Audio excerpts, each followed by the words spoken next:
그때 이제 서훈 원장의 이제 어떤 그 지도력, 카리스마가 이제 워낙 강할 때 처음에는 이제 원장, 그러니까 서훈 원장의 외교안보 특별보좌관, 그 다음에 이제 기조실장, 북한 및 해외 담당 1차장 그렇게 쭉 이제 세 가지 주요 보직을 했는데요. 일단 그 외교안보 특별보좌관 할 때는 주로 이제 미국하고의 물밑 협상, 접촉 이런 것들을 했었고, 기조실장 때는 이제 국정원법 개정 등 국정원의 개혁에 힘썼습니다. 이번에 12.3 계엄 때 만약에 대공수사권이 국정원에 그대로 남아 있었다면 바로 투입됐을 거예요.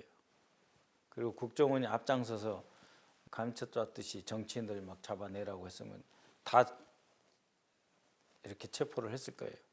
국정원의 수사권이 없으니까 직접 동원을 못하니까 방첩사를 도와주라고 하잖아요. 그렇게 도와주면 나중에 국정원에다가 대공수사권을 주겠다 이렇게 이야기하잖아요. 그러니까는 대공수사권이 그 국정원에서 없다라고 하는 게 국내 정치에 개입하지 못하도록 하는 일종의 이제 차단벽을 설치해 둔 거나 마찬가지죠. 그래서 이번 12.3 계엄을 보면서도 야 그때 정말 국가정보원에서 대공수사권을 없애지 않았다면 큰일 날 뻔했다라고 하는 생각이 들 정도로 기조실장으로서는 이제 핵심적으로 그 일이었고요. 그다음에 이제 차장할 때는 이제 코로나나 여러 가지 일이 있었는데 뭐 박지원 원장이 여러 차례 이야기해서 저도 말을 합니다만 우크라이나 전쟁의 사전 발생 가능성에 대해서 주목하고 우리 동맹국들에게 그것에 대해서 사전에 알려준 그런 점이 제일 성과이자 기억에 남습니다.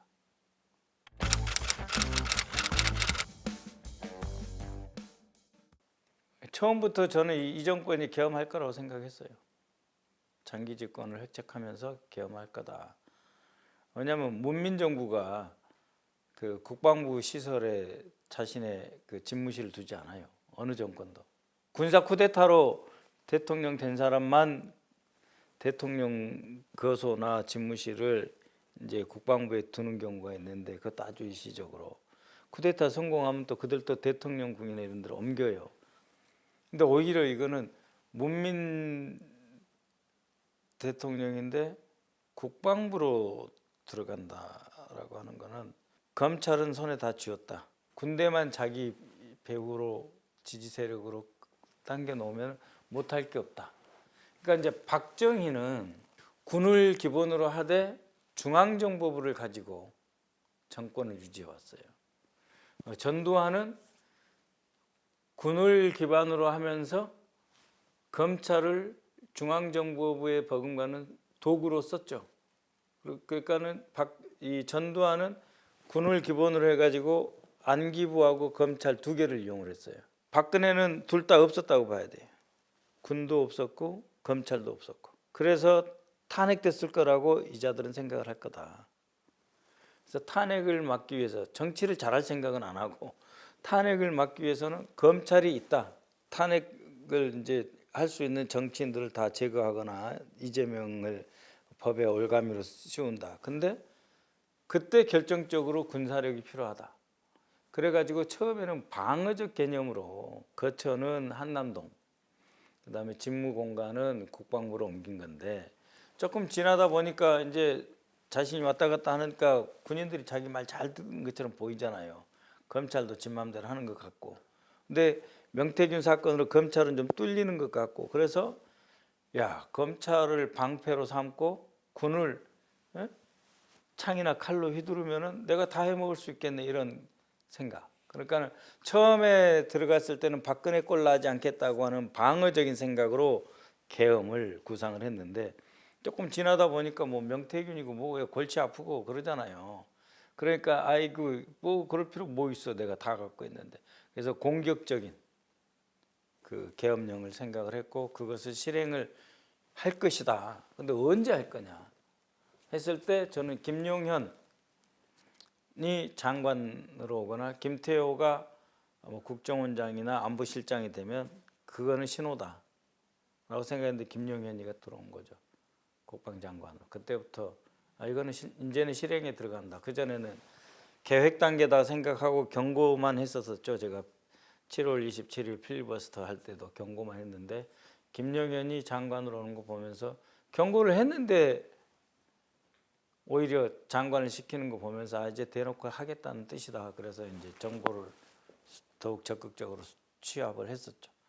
취합을 해 보니까 여인영 방첩사령관, 곽종근 특전사령관, 그리고 이진우 수방사령관이 경호처장 집에 관저, 그 한남동에 있잖아요. 그 바로 대통령 관저하고 뭐 한 300~400m도 안 떨어진 곳에서 만찬을 했다고 하는데 그런 일은 없거든요. 그렇게 만찬을 경호처장이 세 사령관을 동시에 불러서 밥 먹는 경우는 없습니다. 그러니까 이거는 내란 예비 음모다 판단을 한 거죠. 그 정보도 8월 상순에 제가 확보를 했고 그러면서 계엄 대비를 하게 된 겁니다.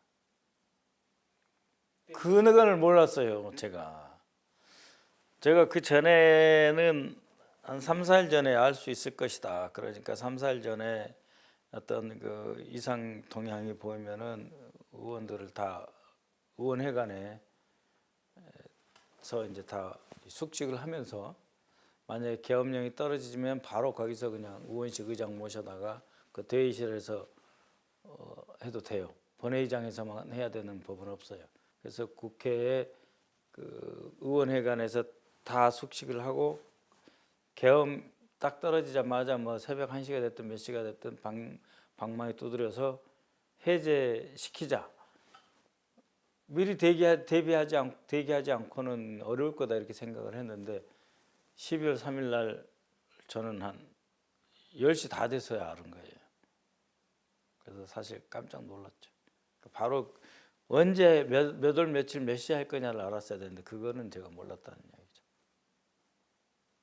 그래서 당혹스러워서 다 국회로 왔는데 그 사이에 의원님들이 반신반의하면서도 그러면서 계엄을 하면은 해제하기 위해서 국회를 모여야 된다는 생각들을 이제 본인들이 다 부지불식간에 다 하고 계셨더라고요. 그래서 그렇게 0시 30분에 152명이 모여서 의결 종족수 겨우 찼거든요. 근데 그 0시 30분에 윤석열이 곽종근 특전사령관에게 아직 가결 정족수가 안 된 것 같으니 빨리 들어가서 끌어내라고 지시한 게 0시 30분이잖아요. 그러니까 만약에 윤석열이 한 10분, 20분만 먼저 그 지시를 했어도 큰일 날 뻔했죠.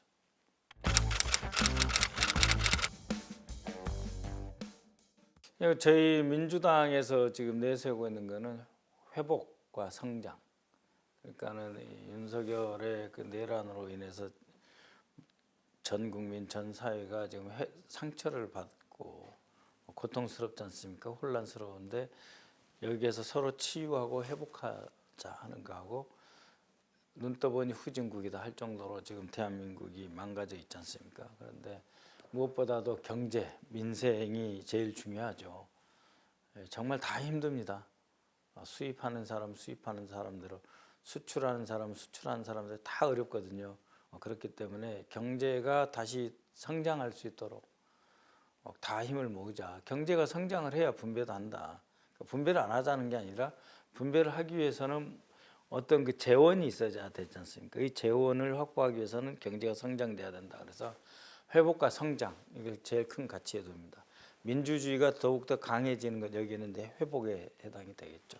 그다음에 다시는 쿠데타나 내란을 하지 못하도록 법적 제도적 장치를 추가적으로 마련하는 것은 그건 이제 성장에 아마 해당되지 않겠습니까? 그래서 전체적으로 민주주의와 우리 경제, 우리 사회의 회복과 성장 그 두 가지를 실천하는 것이 제일 중요하다고 봅니다.